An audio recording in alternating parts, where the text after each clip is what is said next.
I'm telling you, this is now going to be considered the official top 10 worst conservative commentators list in order from the best of the worst to the worst of the worst. So let's get started. Now, first and foremost, here are people that I'm not counting. So Eric Erickson of RedState.com, he was on CNN, now he's a contributor elsewhere, I think. Michelle Malkin, Dick Morris, all of the individual idiots on Fox and Friends. They're not big enough, they're not relevant enough, or important enough to count them. And then also Alex Jones, I'm leaving out because Alex Jones, I consider him more of just a flat-out conspiracy theorist. One can make the case that he's conservative. I mean, he likes to classify himself as a libertarian, but all I see when I look at him is just flat-out conspiracy theorist. I mean, that's all he talks about is conspiracy theories. So he's also left off this list. Now, you ready to be surprised who got left on the cutting room floor? Who didn't even make the top 10? I hope you're sitting down. First of all, Judge Napolitano. He looks like a frog. He had a show on Fox Business Network. I don't know if he still does. He probably does. The reason why he got left on the cutting room floor. Well, first things first, he makes ridiculous economic statements all the time. I mean, he's counterfactual in terms of claiming things regarding tax rates and the rich, and he loves the rich, wants to suck up to them 24/7. But the reason why he got left off the list is because he is pretty intelligent on 40% or 50% of the issues. He's a libertarian, so on half this stuff, he makes all the sense in the world. Left off the list, John Stossel. John Stossel, again, same thing as Judge Napolitano. Now, he has a list of some things that he said that are just utterly stupid. Like one time he said, no individual minority group has been treated better by the U.S. government than the Indians.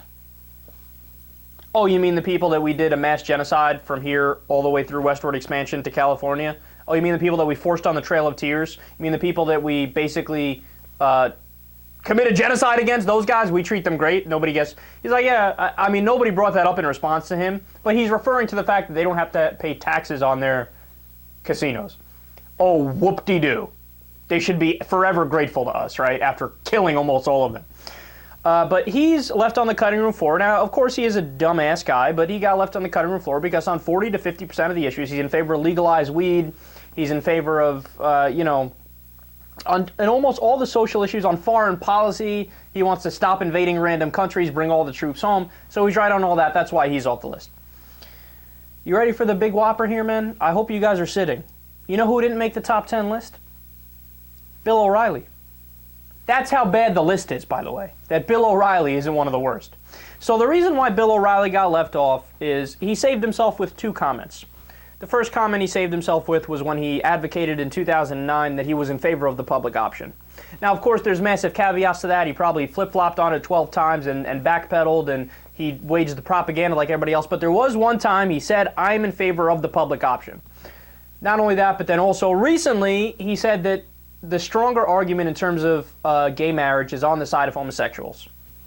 And he slammed the other side as being Bible thumpers. Just based on those two things alone, he's more reasonable than everybody else on the list. So he didn't even make the top 10. Ready? Let's get this started. Top 10. Number 10, Pat Robertson. Now, Pat Robertson, of course, he said that Haiti had an earthquake because they worship Satan. What a genius. He said gays caused 9/11 and liberals caused Hurricane Katrina. He said women are usually to blame for troubled marriages. He said there are demons attached to your clothes and it makes sense sometimes if you want to pray them away. He, of course, is a religious scamster. He believes in faith healing too. He's all around just a loathsome guy. The only bright spot as to why Pat Robertson is not worse on this list and not higher on the list is because of this right here. That's the way these guys ran, and they got elected. But that wasn't the answer. It really isn't working. And you know, they're now opening in some places faith-based dorms where the women are really being discipled. And you know, in the end, they're going back out into society, most of them. It's a wonderful opportunity for the church to lead the way, for them to have restored lives. And you know, that is working. It's a proven commodity. At one time, we had probably the largest prison ministry in America with CBN, and we did it with video, and the response was huge. Those men and women want to know the Lord, but there's something else we've got to recognize. we're locking up people that take a couple of puffs of marijuana, and the next thing you know, they got 10 years. They've got mandatory sentences, and these judges just say, they throw up their hands and say, nothing we can do, there's mandatory sentences. So, yes, that is Pat Robertson, who has actually made a rational comment on marijuana. Now, later he backpedaled, of course, because that's what they always do, but that's the only reason why he's not higher on the list. So we continue. Number 9, Mike Huckabee. Now, Mike Huckabee, now we're getting to the part of the list where everybody from here on out is just beyond loathsome. Mike Huckabee repeatedly talks about Obama being a baby murderer and that Obama wants infanticide. He thinks the world is 6,000 years old. A lot of people don't know this. He pardoned a rapist when he was governor because the rapist raped Bill Clinton's cousin. I mean, you want to talk about a partisan hack. He let a rapist go because he was related to Bill Clinton. Oh my God, that's amazing. He said that the massacre at Sandy Hook where 20 kids died happened because we don't have prayer in school. Ugh, that's so disgusting. And then, of course, he also said this little gem. I have opponents in this race who do not want to change the Constitution. But I believe it's a lot easier to change the Constitution than it would be to change the word of the living God. And that's what we need to do, is to amend the Constitution so it's in God's standards rather than try to change God's standards so it lines up with some contemporary view of how we treat each other.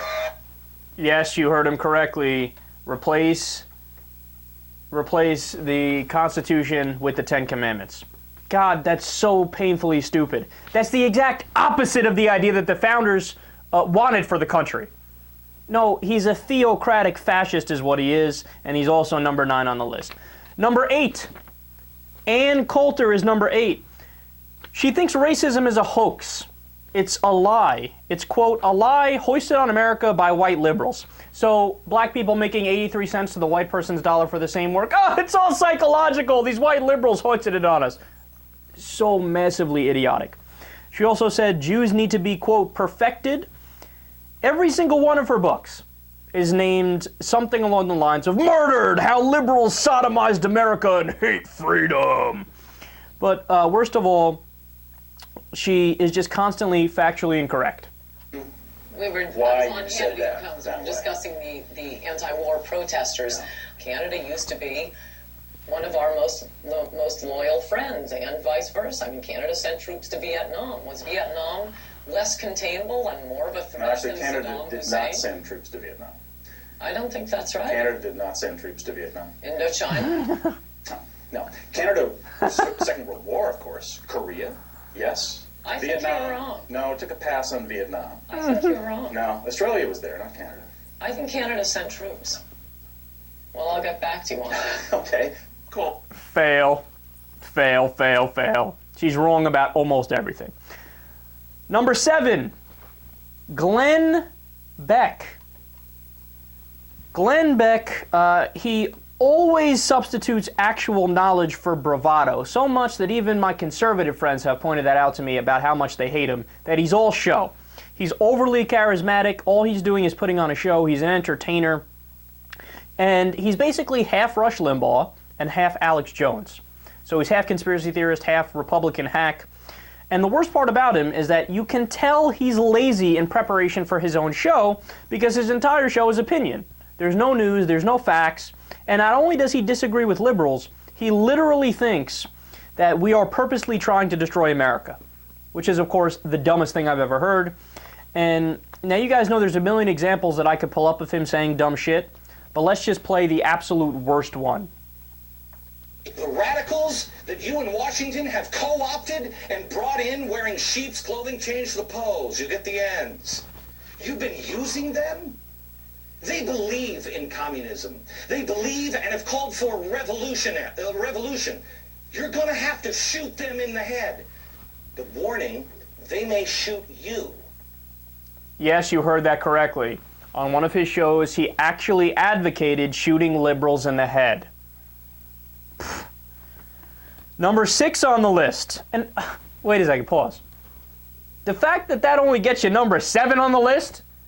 Think about how horrible of human beings these next guys have to be, man. Number 6 on the list, Mark Levin. Now, Mark Levin is much lesser known than the rest of the guys that we've been talking about. he's monumentally stupid.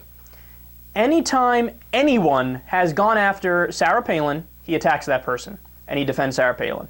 If anybody's ever gone after Michelle Bachmann, he attacks the person, and he defends Michelle Bachmann. Doesn't matter what the issue is. If anybody's ever gone after Allen West, he attacks the person, defends Allen West at all costs.